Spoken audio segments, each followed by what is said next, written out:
What's up, TikTok?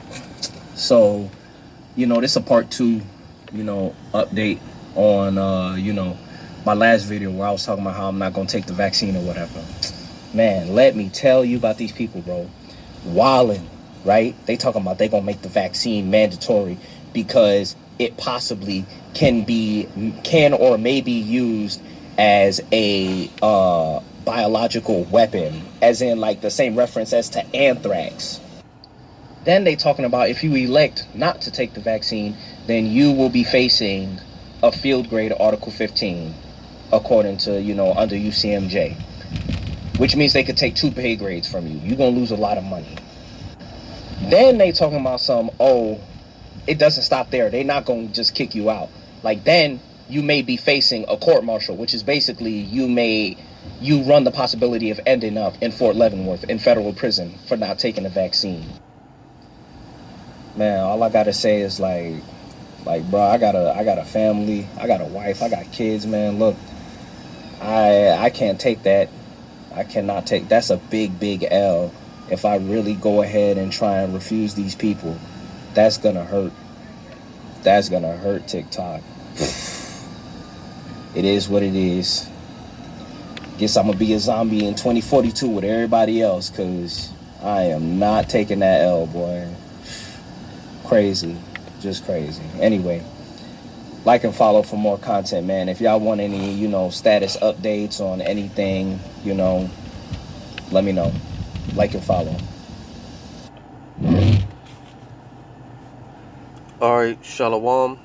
Giving all praises to Yahweh, Bahasham, Yahweh Shai. Double honors to the apostles and elders of Great Millstone, Yahweh, Bahasham, Yahweh Shai, Barakathum, to the hopefully elect. And just real quick, man, because, hey, man, as Esau, as he puts the squeeze more and more on the people, man, here it is. All hell hasn't even really broke loose yet, and you got people folding, man. You got people bending over backwards already, So you can imagine how it's going to be for a lot of these guys when it's all said and done out here, man.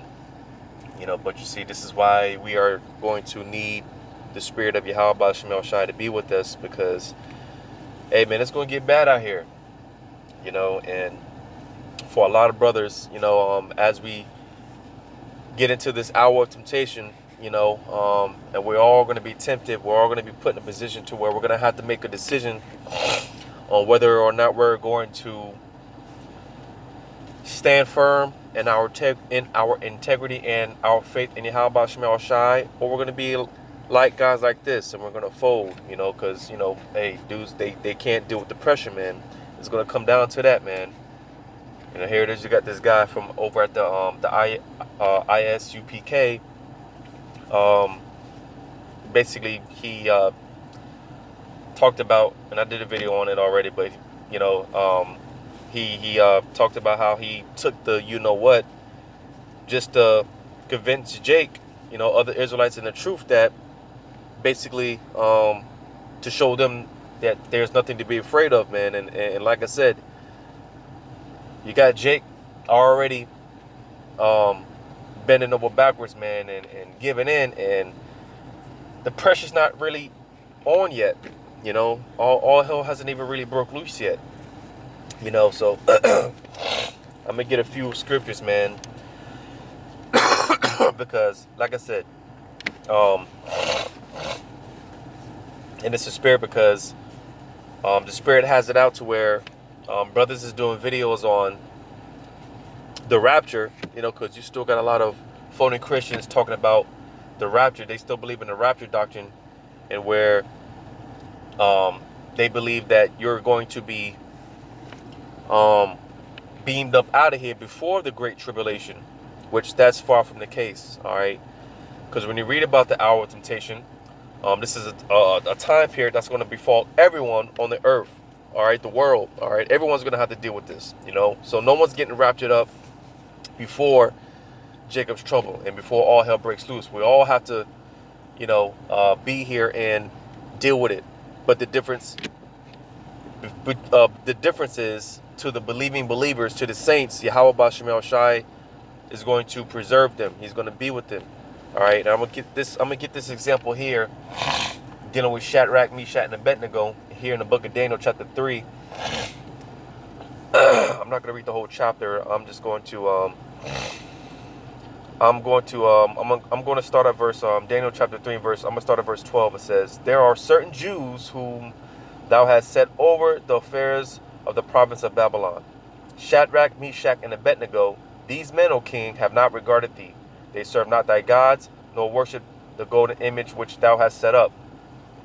Because pretty much at this time, you know, it was commanded the people to basically bow down and worship, you know, this basically this false image, all right, this false god, you know. And you had Shadrach, Meshach, and Abednego. They didn't bow down. They refused. All right, because why? Because Yahweh Ba'ashem Yahushai is our power, and that's who we bow down to. All right, and it's gonna, you know, be like that again, man. In this day and age that we're living in, all right, they're gonna set it up to where we have to bow down to the image of the beast. And you see, the Lord already said that He had reserved 7,000 men. I believe when you read the book of Romans, the 11th chapter, the Lord said how He reserved 7,000 men, which, you know, talking about the elect, you know, a complete amount of individuals, and how they were not going to bow down to the image of Baal, or, you know, basically they weren't going to bow down to Satan, you see, because the Lord always had a remnant around that, you know, they would, you know, maintain their integrity. All right.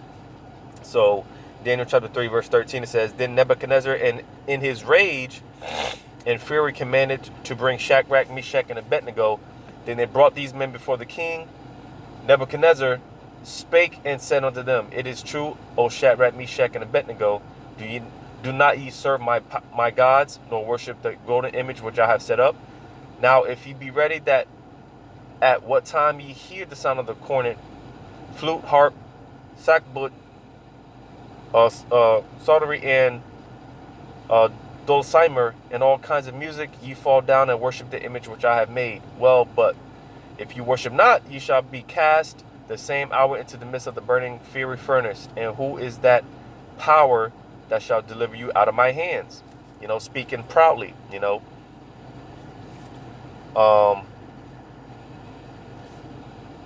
Just jump down to get to the point.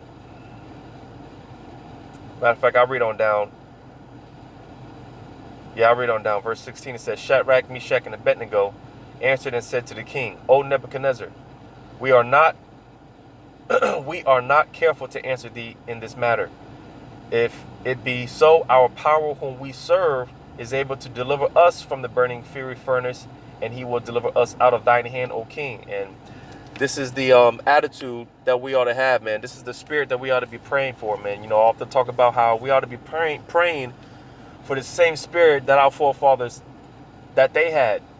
You know, because, hey, even a certain danger, and in a lot of cases, even a certain death, you know, a lot of our forefathers, man, they knew and understood that, hey, man, if it be the will of Yahweh Bashim Shai that we, you know, go through, you know, certain danger or certain death, then so be it. You know, either way, again, you know, if it's the will of the Lord, then, hey, you know, we got to go through it.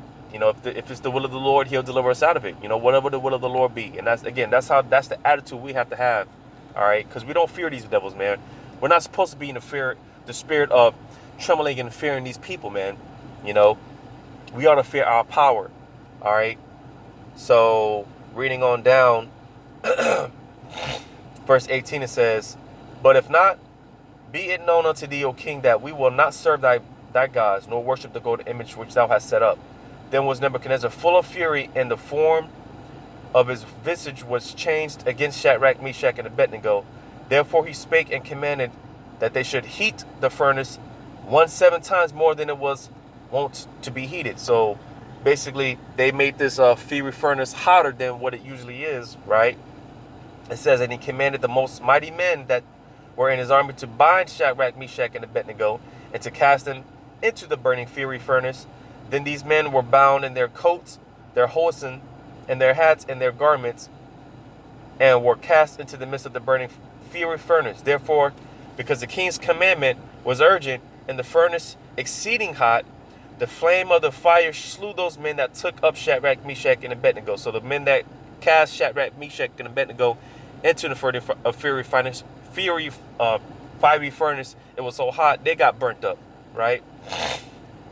It says, and these three men, Shadrach, Meshach, and Abednego, fell down, bound into the midst of the burning fiery furnace. Then Nebuchadnezzar the king was astonished, and rose up in haste, and spake and said unto his counselors, Did not we cast 3 men bound into the midst of the fire?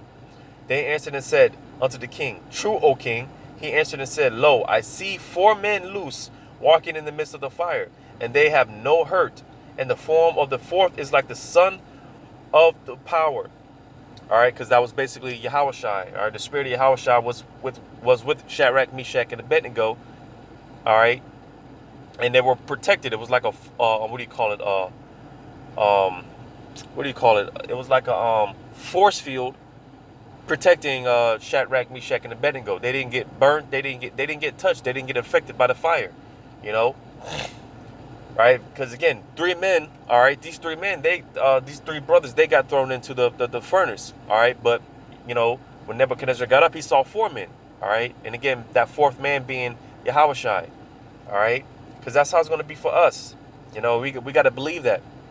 All right, whatever situation we're put in, whatever fiery furnace, you know, because we're all going to have to go through this you know, fiery furnace. We're all going to have to be tested. We're all going to have to be tried.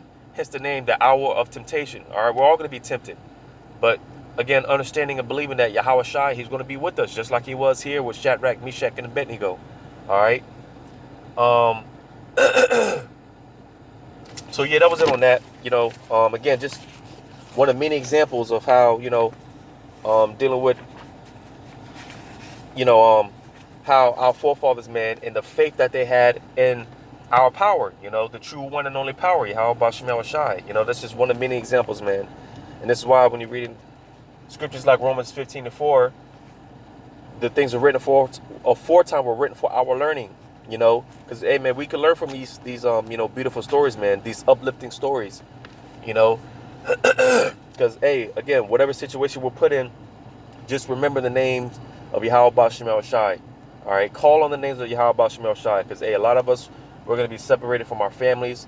A lot of brothers are going to be put in these concentration camps. Things are going to happen to us. You know, we're going to be touched.